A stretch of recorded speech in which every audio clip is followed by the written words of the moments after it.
Hi, I'm Joy Vernon, and today I am starting a new series for my YouTube.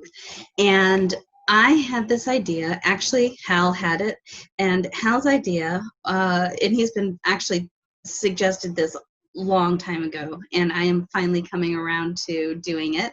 Hal suggested that I go through my blog posts that I have written over the years and share them via YouTube.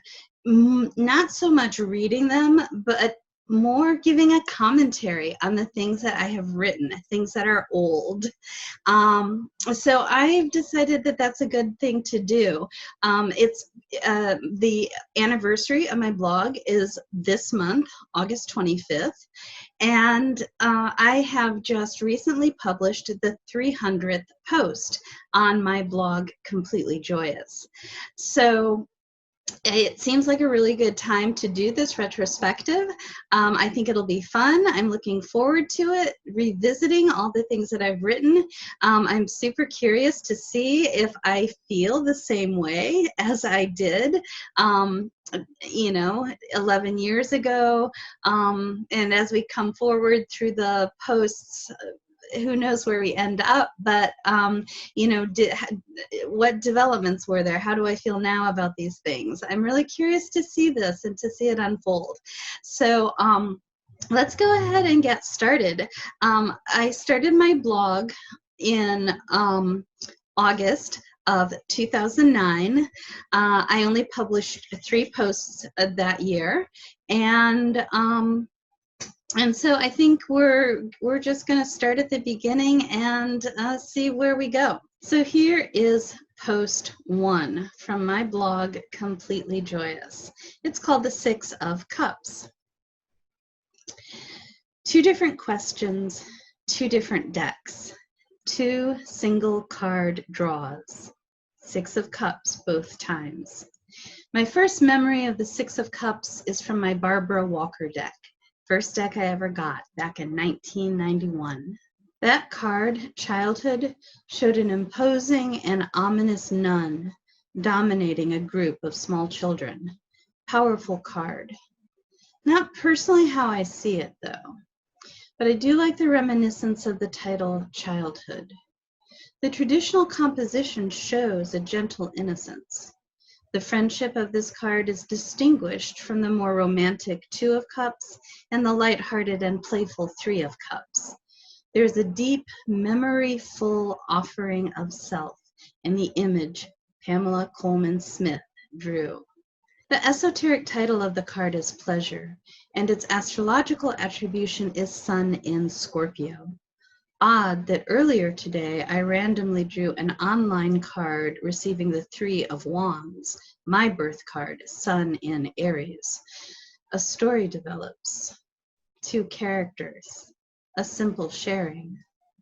I have 4 friends with Sun in Scorpio, one of whom I'm quite close to, 2 of whom support me passionately and with an embarrassing generosity of praise.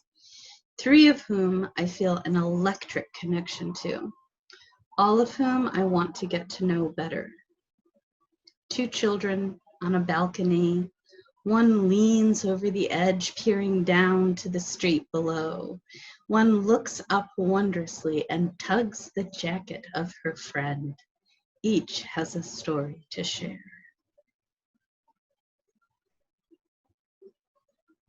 So that's my post from somewhere on this blog. I have the dates on things. August 25th, 2009 is when that was first published. I literally just forced myself to sit down and write something. I had no idea what to write about.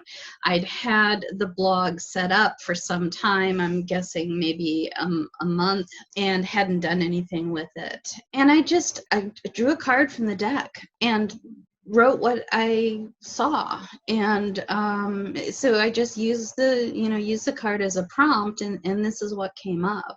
I've never been particularly happy with this post, to be honest. There's nothing wrong with it, and I like it, but it never meant anything in particular.